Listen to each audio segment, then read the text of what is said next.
Bonjour à tous, bienvenue dans votre journal sur CCTV français, en direct de Beijing.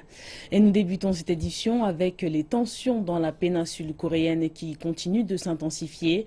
La zone industrielle de Kaesong, un des symboles de la coopération intercoréenne, a été fermée jeudi.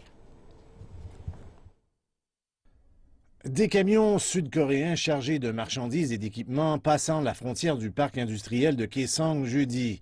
Séoul a décidé de fermer la zone en signe de protestation contre le dernier essai nucléaire de la RPDC et le lancement d'une fusée à longue portée. Nos forces armées sont prêtes à toute éventualité dans le complexe industriel de Kaesong. La priorité sera mise sur la vie et la sécurité des gens. En réponse, la RPDC a ordonné une prise de contrôle militaire du parc industriel et l'expulsion immédiate de tous les travailleurs sud-coréens. Tous les actifs ont été saisis. Pyongyang a également mis un terme à 2 lignes cruciales de communication transfrontalière. La récente mesure provocatrice de Séoul est une déclaration qui met fin à un élément vital des relations entre le Nord et le Sud. Cela va à l'encontre de la déclaration conjointe du 15 juin. C'est une dangereuse déclaration de guerre. La zone industrielle de Kaesong compte 124 entreprises sud-coréennes. Elles ont investi quelques 850 millions de dollars là-bas et blâment leur propre gouvernement pour ce qui vient de se passer. Je pense que le gouvernement sud-coréen devrait en prendre la responsabilité parce qu'il a pris une décision hâtive et unilatérale. Nous devrions recevoir une compensation du gouvernement qui couvrirait nos pertes.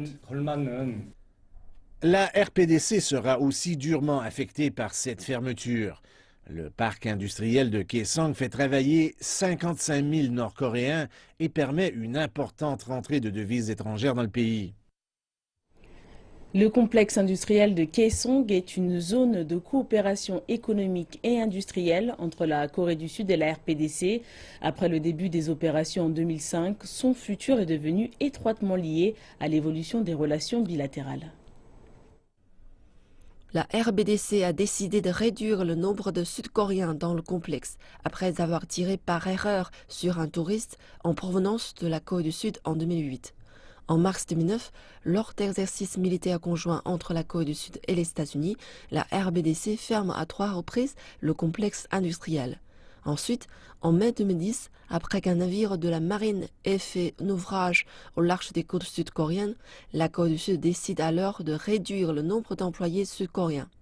À la suite du bombardement de Yongbyon en novembre 2010, la RBDC interdit aux Sud-Coréens de pénétrer le parc industriel. En 2013, le 3e essai nucléaire nord-coréen provoque la détérioration des relations intercoréennes et pousse la RBDC à fermer le complexe pendant 5 mois. La fermeture du complexe provoque la perte de quelques 900 millions de dollars. Ainsi, la Corée du Sud et la RBDC décident de ne fermer le complexe sous aucun prétexte. Et passons à la crise syrienne. Le président turc Recep Tayyip Erdogan a déclaré que la patience de la Turquie pourrait arriver à bout en Syrie et qu'il pourrait être forcé d'intervenir. Il a exhorté les Nations Unies à faire davantage pour mettre un terme au conflit. Patience, patience, nous ferons tout le nécessaire. Nos bus et avions n'attendent pas ici en vain. Tout le nécessaire sera fait en temps voulu. Ceux qui nous donnent des conseils devraient aussi les donner à d'autres pays membres des Nations Unies, pour qu'on puisse aussi leur envoyer des réfugiés. La Turquie accueille la majorité des Syriens qui ont fui la guerre, et Erdogan a menacé d'envoyer des millions de ces réfugiés dans les pays membres de l'Union européenne. Il a aussi réitéré sa demande d'une zone d'exclusion aérienne en Syrie, affirmant que c'était la seule manière de contrôler le flux des migrants et réfugiés. Il a encore insisté en attaquant verbalement les Nations Unies qui ont demandé à la Turquie d'ouvrir ses frontières à une nouvelle vague de réfugiés syriens. Les bourses mondiales se sont repliées en forte baisse jeudi après les propos prudents de la présidente de la Réserve fédérale Janet Yellen concernant les perspectives du pays et la hausse des taux. Elle a témoigné mercredi au Congrès, notant un accroissement des vents contraires pour les États-Unis. Les analystes estiment que les commentaires de Janet Yellen indiquent que la Fed pourrait repousser une possible hausse des taux d'intérêt et qu'une hausse des taux pour le mois de mars est à présent fort peu probable. En décembre, des membres de la Fed avaient déclaré qu'ils procéderaient à une hausse de 4/4 de point en 2016. Mais depuis cette date, la situation de l'économie mondiale s'est détériorée. Janet Yellen a également clairement indiqué que malgré les turbulences actuelles, ses projections à long terme au niveau national et international demeuraient positives. En retour, la faiblesse des prix des produits de base pourrait déclencher des pressions financières dans les économies basées sur l'exportation de denrées de base, en particulier les économies émergentes vulnérables et pour les entreprises produisant des denrées dans de nombreux pays. Si ces risques se matérialisent, l'activité financière et la demande pour les exportations américaines pourraient baisser et les conditions financières des marchés pourraient se resserrer davantage. Ces développements, s'ils s'avèrent persistants, pourraient peser sur les perspectives de l'activité économique et sur le marché du travail, bien qu'une baisse des taux d'intérêt à long terme et des prix du pétrole puisse fournir une compensation. Cependant, la hausse actuelle du marché de l'emploi et l'accélération de la hausse des salaires pourraient soutenir la croissance des revenus réels et donc la dépense des consommateurs. La croissance économique mondiale devrait reprendre, soutenue par des politiques monétaires très accommodantes à l'étranger. Le gouvernement central de Chine a apporté son soutien aux efforts de la police de Hong Kong en vue de maintenir l'ordre public lors des émeutes survenues lundi soir dans les rues. Le porte-parole du ministère chinois des Affaires étrangères, Hong Lei, a déclaré que la police avait agi de façon très professionnelle et avait fait preuve de retenue tout en ayant pris des mesures respectant la loi. Il a indiqué que le gouvernement central soutenait les autorités hongkongaises en maintenant la sécurité publique et la stabilité sociale et en punissant les comportements criminels. Des dizaines de personnes ont été accusées jeudi d'avoir pris part à des manifestations dans le district de Mong Kok qui ont éclaté après un différend entre des vendeurs de rue et la police au premier jour des vacances de la nouvelle année lunaire. Les manifestants ont lancé des briques en direction de la police et mis le feu à des poubelles durant la nuit. La police a déclaré ne pas pouvoir exclure que cet incident ait été planifié, tout comme les violences, alors que des personnes ont été vues dans des véhicules remettant du matériel aux manifestants. Les émeutiers risquent une peine de prison maximale de 10 ans. À Taïwan, les opérations de secours se poursuivent après l'effondrement d'un bloc d'appartements dû au séisme de magnitude 6,7 survenu samedi dernier. Selon une mise à jour officielle, le bilan des victimes est de 65 personnes. 59 autres sont toujours portés disparus. Les autorités locales ont interrogé mercredi le promoteur du bâtiment Weiguan. Les enquêteurs ont trouvé des poutres et autres piliers dans les 5 premiers étages de la partie orientale. Ceux-ci ne possédaient pas suffisamment de barres en acier de renforcement. De plus, ceux-ci sont plus fins que leur épaisseur supposée. Il y a à présent donc plus de 5 jours qu'un fort séisme a causé cet effondrement de l'immeuble d'habitation de 17 étages dans la ville de Tainan, au sud de Taïwan. Le bilan des victimes s'élève à 61 morts. En dépit des efforts frénétiques pour trouver davantage de survivants parmi les décombres, de nombreux membres de famille ont été incapables de contenir leur frustration alors qu'ils attendent n'importe quel signe de leur être chéri. C'est une scène sans cesse rejouée. L'espoir qui surgit brièvement avant de s'estomper. Les machines lourdes font une pause pour laisser une équipe dévaler un tas de décombres de ce qui était le complexe du Dragon d'Or. Mais l'équipe n'en extrait que 2 corps inertes de plus. C'en est trop pour de nombreux parents des disparus, leur angoisse et leur frustration se manifestant après une note d'information donnée jeudi. Vous nous demandez d'espérer un miracle, mais pourquoi ne faites-vous pas plus de fouilles? Il y a 2 zones ensevelies. Pourquoi vous concentrez-vous tellement sur le bloc G et ne faites pas grand-chose sur le bloc A? Les officiels étaient bien en peine d'expliquer leur stratégie de recherche et ses limitations. Le bloc s'est effondré de ce côté, donc les murs sont maintenant devenus comme le sol à la base. Il est simplement trop dangereux d'amener là-bas l'équipement lourd maintenant. Tout d'abord, nous voulions creuser un tunnel dans le bloc enseveli, mais c'est simplement trop risqué parce qu'il y a trop de poids au-dessus. Pour expliquer davantage, les officiels ont alors amené les parents proches au cœur du site de la catastrophe. Entre-temps, les autorités continuent leur enquête sur les causes de l'effondrement du bâtiment, lorsque presque tous les autres bâtiments dans la ville sont restés intacts après le séisme. Elle cherche des preuves de la mauvaise qualité du travail, des matériaux ou d'altérations effectuées et retiennent 3 cadres du promoteur immobilier aujourd'hui disparus. Les autorités ont choisi de maintenir au secret les cadres, ne leur permettant pas de communiquer entre eux ni avec des gens à l'extérieur. C'est, disent-elles, parce qu'ils ont fait des déclarations contradictoires et pourraient sinon s'entendre pour trafiquer les preuves. Élucider les causes de l'effondrement et amener les responsables devant la justice pourrait constituer une forme de réconfort pour les familles des victimes. Et notre série Redécouvrir l'Afrique nous emmène aujourd'hui au Kenya. Actuellement, seul un train et une route relient Mombasa à Nairobi, mais un projet chinois va bientôt changer tout cela. Je me trouve à la station de Voi. Ici, vous pouvez voir une ligne délabrée, héritée de la période coloniale britannique, reliant Mombasa et Nairobi. Les trains mettent plus de 12 heures pour parcourir les 450 km à travers de la savane qui sépare les 2 principales villes kenyanes. À peu près 1 km de là où je me situe, une nouvelle ligne est en construction. Ce projet de nouvelle ligne ferroviaire entre Mombasa et Nairobi utilise toutes les techniques avancées chinoises. Je m'appelle Clémence, je vivais ici à Voi. Je travaillais dans une station d'essence au sud. Ce que je pense de la nouvelle ligne de chemin de fer, je pense qu'elle peut apporter des améliorations, notamment au niveau de la vitesse. Nous sommes impatients de voir cette nouvelle ligne. À côté de l'ancienne voie, une nouvelle ligne de chemin de fer est en cours de construction. Et cette fois, sa conception est chinoise. Agnès est une géomètre en charge des mesures, des calculs. Elle est l'une des seules femmes à travailler sur le terrain et son travail est essentiel au projet car il garantit la hauteur et les limites de la voie ferrée. Employée depuis un peu plus d'1 an, cette jeune Kenyane ne manque pas d'ambition.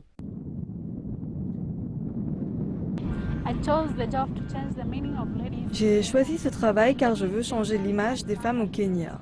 Les Kenyanes vont penser que cet emploi est très difficile, mais pour moi c'est facile. Il m'oblige à travailler beaucoup, j'accumule beaucoup d'expérience avec ce travail. Sur un autre site de construction le long de la route, Zhang Zhaoyi, 45 ans, dirige avec un style propre ses employés. Ce style unique ne l'empêche toutefois pas de communiquer efficacement avec ses collègues.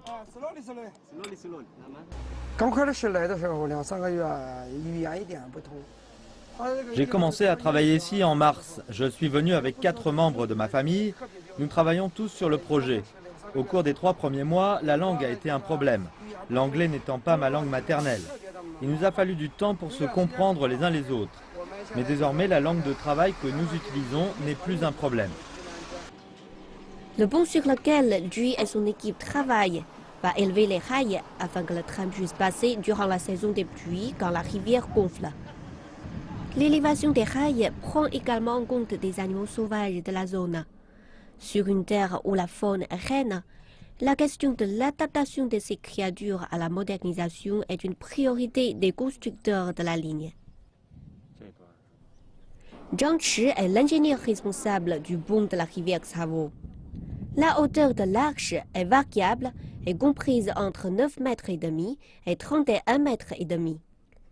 Ceci afin de garantir que le passage du train ne porte pas atteinte à la faune.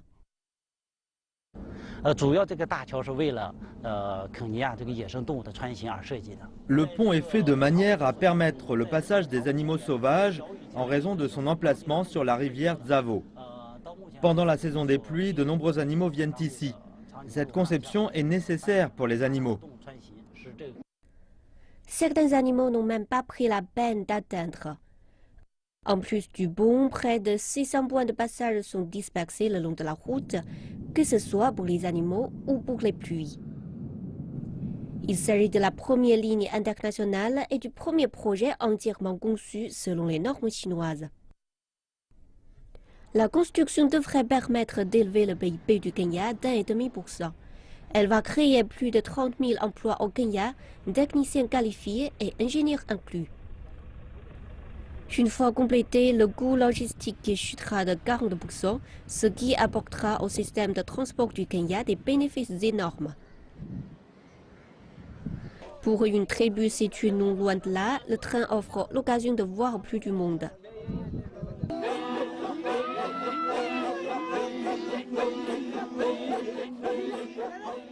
Jacob est le chef de cette tribu Maasai qui vit à proximité de la ligne de chemin de fer. Le peuple chinois réalise un projet ici. Notre peuple va y travailler et cela nous a aidés pour l'eau. Car avant, nous n'avions pas d'eau près d'ici. Mais maintenant, notre peuple obtient de l'eau de ce site. Nous sommes donc très heureux que le train vienne ici. Le projet avance à grands pas. À l'avenir, la ligne de chemin de fer devrait être prolongée pour relier 5 autres pays d'Afrique de l'Est, ce qui permettra de stimuler le commerce régional. Merci de nous retrouver pour la deuxième partie de cette édition dédiée à l'actualité chinoise. Les Chinois sont de plus en plus préoccupés par la qualité de leur environnement. C'est particulièrement vrai en mer de Chine méridionale, où une série de mesures très innovatrices ont été implantées pour notamment protéger les récifs coralliens entourant l'île de Jiaoshu. Reportage. L'avenir de l'île de Jiaoshu semble plus vert que jamais. Il y a plus d'immeubles que lors de notre première visite il y a 2 ans. Nous avons rencontré la famille de Chen Yihu à nouveau. Ils vivent ici avec d'autres familles dans cette communauté. Je suis très fière de vivre à Jiaoshu et je suis très satisfaite de l'amélioration des conditions de vie ici. Nous pouvons nous fier là-dessus et on se sent chez nous beaucoup plus que par le passé. Beaucoup de choses ont changé en 2 ans. Maintenant, il y a l'électricité, un réseau 4G et l'eau courante. Mais le plus grand changement réside dans le changement de mentalité. On nous a appris à ne plus couper les arbres pour faire cuire notre nourriture et à ne plus chasser les jeunes oiseaux. On arrête de pêcher en juin pendant 3 mois. Toutes ces mesures visent à protéger les écosystèmes. En 2013, 1 an après l'établissement de Sansha, nous sommes venus à Jiaoshu. Chen Yihu et son fils Chen Siyu allaient à la pêche chaque jour. Ils avaient déjà vu le nombre d'escargots et de poissons baisser dans les eaux côtières. C'était la même année que Sansha a instauré une nouvelle réglementation pour interdire la pêche illégale. Un programme de protection pour les récifs de corail a aussi été mis en place. Le plus grand souhait de Wang Linhua était alors que la mer puisse continuer à fournir ses trésors aux pêcheurs. Aujourd'hui, elle nous a dit qu'elle pêche et fait de la sylviculture. C'est non seulement pour obtenir un revenu supplémentaire, mais c'est aussi pour assurer le mode de vie des générations futures dans l'île. Jiaoshu s'ouvre au monde extérieur, mais comment garder son charme unique, c'est une question qui demeure entière. Les changements climatiques, la surpêche et le développement économique ont mis à mal les récifs de corail en mer de Chine méridionale. Les dommages causés à l'environnement signifient que les pêcheurs perdront leur gagne-pain et on assistera à la disparition des îles elles-mêmes. Ainsi, la gestion de l'écosystème a été renforcée dans le but de garantir un avenir durable. Sansha propose des solutions innovatrices pour protéger l'environnement. Grâce à une application, n'importe qui peut s'impliquer pour protéger un arbre et rendre l'île plus verte.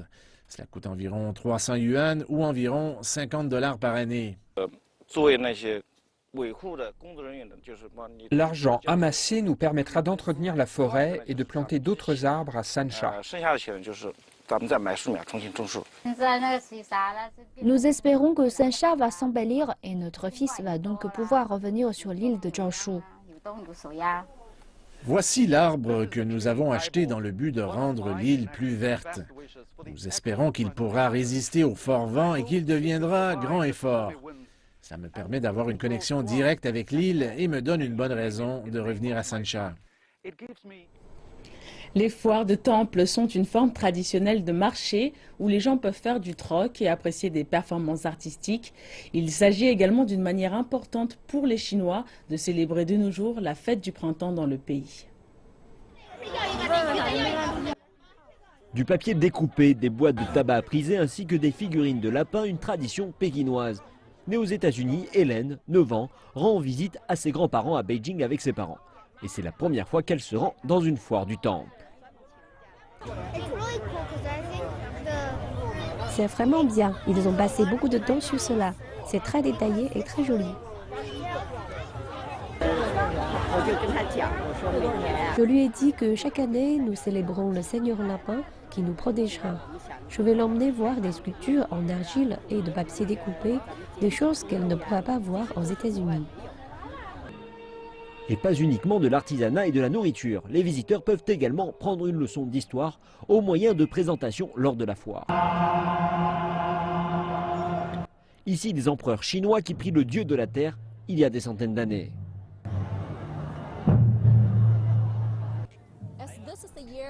Alors que nous sommes entrés dans l'année du singe, celui-ci est une star de cette foire du temple.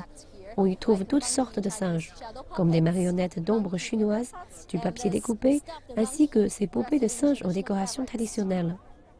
Et tous ces articles représentant des singes constituent un marché très florissant pour les vendeurs. Il y a toujours de clients, du matin au soir, sans arrêt. Nous sommes très occupés et ces singes sont très populaires. Cette petite visiteuse vit aux États-Unis, mais se trouve en vacances à Beijing. Elle a reçu un cadeau spécial de la nouvelle année lunaire par sa maman. J'ai regardé les séries télévisées comme Le Pèlerinage vers l'Ouest quand j'étais plus petite. Donc ces singes me rappellent des souvenirs d'enfance. Et je suis émotionnellement très attachée à eux. Aussi, quand ma fille grandira, ce singe lui remémorera ce voyage en Chine durant l'année du singe. La foire du temple de Ditan est l'une des plus importantes à Beijing.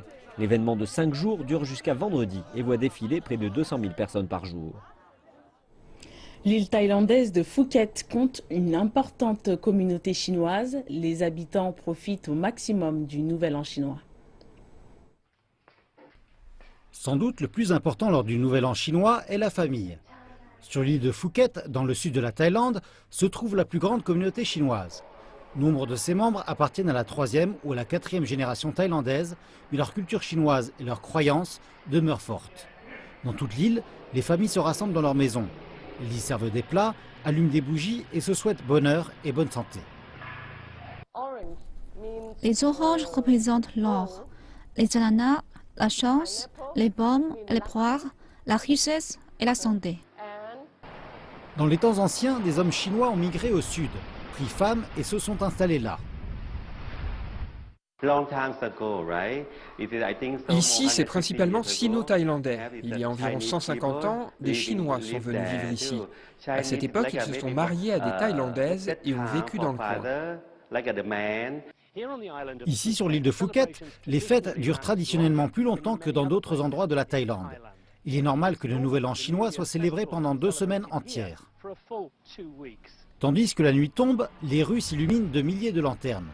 Le rouge est la couleur dominante, symbolisant le feu qui était utilisé pour se prémunir du serpent démon qui, dit-on, terrorisait les villages dans la Chine ancienne. Aujourd'hui, c'est un spectacle gai, alors qu'habitants et visiteurs accueillent la nouvelle année. Et c'est la fin de cette édition. Merci de nous avoir suivis. On se retrouve à 15h, heure de Beijing, pour la prochaine édition. Excellente suite de programme.